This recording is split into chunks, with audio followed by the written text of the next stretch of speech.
السلام علیکم دوستو، کتاب بستی کی جانب سے خوش آمدید۔ امید کرتا ہوں کہ ہماری گزشتہ ویڈیو میں راجر کونر اور ٹام سمتھ کی کتاب fix it getting accountability right کی جو سمری آپ کے ساتھ شیئر کی گئی تھی آپ کو پسند آئی ہوگی۔ دوستو، آج جس کتاب کی سمری میں آپ کے ساتھ شیئر کرنے جا رہا ہوں وہ ہے ایلف شیفک کی کتاب 10 minutes 38 second in strange world. تھوڑا سا تعارف ایلف شیفک کا آپ سے کروا دیں کہ ایلف شیفک ایک ایوارڈ یافتہ ترکش ناولسٹ ہیں جو ترکی میں سب سے زیادہ پڑھی جانے والی خاتون مصنفہ ہیں۔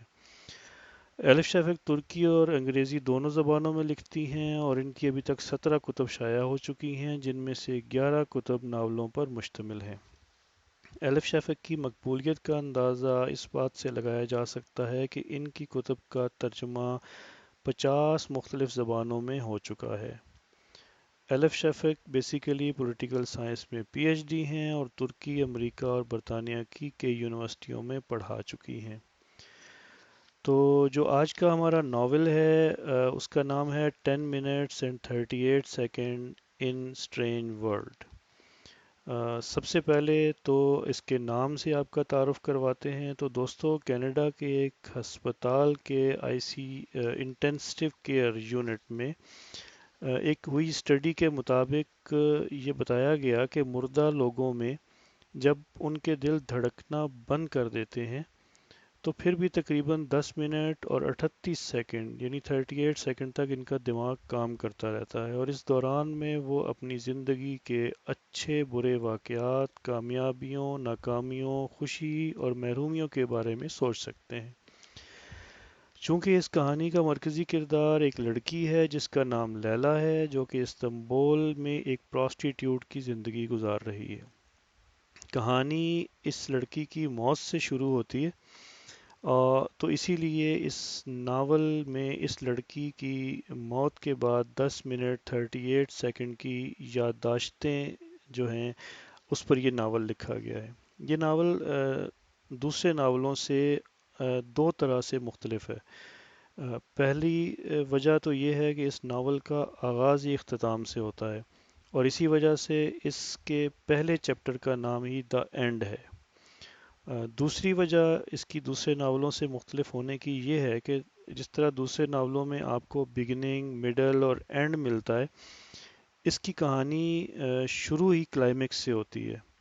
اور وہ یوں کہ لیلا کی لاش شہر کے ایک کوڑا دان میں پڑی ملتی ہے جس کو انتہائی بے دردی کے ساتھ قتل کر دیا گیا ہے، اور اس کے بعد کہانی لیلا کی منٹ منٹ کی یادداشتوں کے ساتھ آگے بڑھتی۔ دوستو، ناول کے مطالعہ کے دوران ہم نہ صرف لیلا کی منٹ منٹ کی کہانی پڑھتے ہیں بلکہ اس کے ساتھ مختلف کرداروں، جغرافیائی حالات، سیاسی کمزوریوں اور سماجی رویوں کا بھی مشاہدہ کرتے ہیں، جو کہ ہمیں اس ناول کی کہانی کے ساتھ ساتھ اپنے ارد گرد میں ہونے والے واقعات سے جوڑتا ہے اور ہمارے ذہنوں کو جھنجھوڑ کر کئی سوالات پیدا کرتا ہے۔ ایلف شیفک نے اس ناول کو 3 بڑے حصوں دا مائنڈ، دا باڈی اور دا سول میں تقسیم کیا ہے۔ دا مائنڈ میں لیلا کے ماضی کو حال کے ساتھ نہایت خوبصورتی سے جوڑا گیا ہے۔ اس حصے میں لیلا کا بچپن اور اس کی جوانی جو ہے اس کے بارے میں بتایا گیا ہے، اور ایلف شفق نے اس چیپٹر میں ایک بڑی اہم بات یہ بتائی ہے کہ ہر انسان کی 2 فیملیز ہوتی ہیں۔ ایک بلڈ فیملی جہاں وہ جنم لیتا ہے، اس کے رشتہ دار اور وغیرہ، اور دوسری فیملی جو ہوتی ہے وہ اس کی واٹر فیملی ہوتی ہے، اور واٹر فیملی جو ہے وہ چند انتہائی اہم دوستوں پر مشتمل ہوتی ہے۔ اور اس ناول میں لیلا کی بلڈ فیملی کو بھی بڑے اچھے طریقے سے جہاں متعارف کروایا گیا ہے، وہاں اس کی واٹر فیملی میں 5 دوستوں کا الگ الگ ذکر کیا گیا ہے اور اس پر ایک ایک باب باندھا گیا ہے۔ ان کے اس کے دوستوں میں جو لوگ 5 دوست شامل ہیں اس میں سبوتاج سینان، نوسٹیلجیا نیتھن، جمیلہ، زینب 122 اور ہالی ووڈ ہومیرا شامل ہیں، اور یہی وہ دوست ہیں جنہوں نے لیلا کے استنبول میں آنے کے بعد اس کی موت کے بعد تک اس کی مدد کی۔ کتاب کا دوسرا حصہ جس کا نام ہے دا باڈی، اس میں مصنفہ نے استنبول کے ایک ایسے قبرستان کا ذکر کیا ہے جس کا نام ہے دا گریو یارڈ آف کمپینین لیس، یعنی لاوارسوں کا قبرستان، جہاں کسی بھی قبر پر کوئی نام یا نسب درج نہیں ہوتا بلکہ صرف ایک نمبر لکھا جاتا ہے اور وہ بھی چند روز میں غائب ہو جاتا ہے۔ یہ قبرستان استنبول کے مضافات میں موجود ہے اور اس قبرستان میں دفن ہونے والے وہ لوگ ہوتے ہیں جن کو ان کی فیملیز اور معاشرے نے کسی وجہ سے ریجیکٹ کر دیا ہوتا ہے۔ اس میں ایچ آئی وی ایڈز کے مریض، سیکس ورکر، سڑکوں پر پائے جانے والے وہ نومولود بچے جنہیں ان کے ماں باپ اپنانے سے گھبراتے ہیں، غیر قانونی طریقے سے یورپ جانے والے وہ لوگ جن کی یورپ جانے کی تگ و دو میں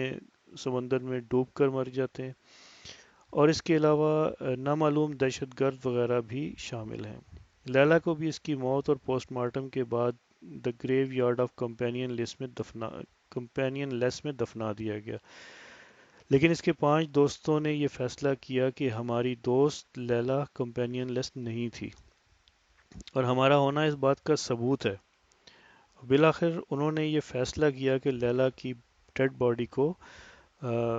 دی گریو یارڈ آف کمپینین لسٹ میں نہیں رہنے دیں گے اور اس کو وہاں سے انہوں نے نکالنے کا فیصلہ کیا، اور کافی تگ و دو کے بعد وہ اس میں کامیاب بھی ہو گئے اور بالآخر لیلا کے جسم کو سمندر کے حوالے کر کے اس کو ایک منطقی انجام تک پہنچا دیا اور اس کی کہانی کو اس کی بچپن کی ایک چھوڑی ہوئی کہانی کے ساتھ جوڑ دیا۔ دوستو، یہ کتاب پڑھ کر جہاں آپ کو مزہ آتا ہے وہاں آپ کے اندر پیدا ہونے والے سوالات آپ کو جھنجھوڑ کر بھی رکھ دیتے ہیں، کیونکہ ایلف شفق کی کتب کی یہ خاصیت رہی ہے کہ اس نے کبھی سوالات کا جواب نہیں دیا بلکہ سوالات کو کھلا چھوڑا ہے، ایک زخم کی طرح، تاکہ وہ ہر کسی کے ضمیر پر کچوکے لگاتا رہے۔ تو دوستو، یہ سمری تھی 10 minutes 38 second in strange world کی۔ آپ کو امید ہے یہ پسند آئی ہوگی اور آپ یقیناً اس کتاب کو اپنی لائبریری کا حصہ بنانا چاہیں گے۔ اگر آپ نے ہمارے چینل کو ابھی تک سبسکرائب نہیں کیا تو پلیز سبسکرائب کریں تاکہ آنے والی مزے مزے کی کتابوں کے بارے میں آپ کو اپڈیٹ مل سکے۔ شکریہ۔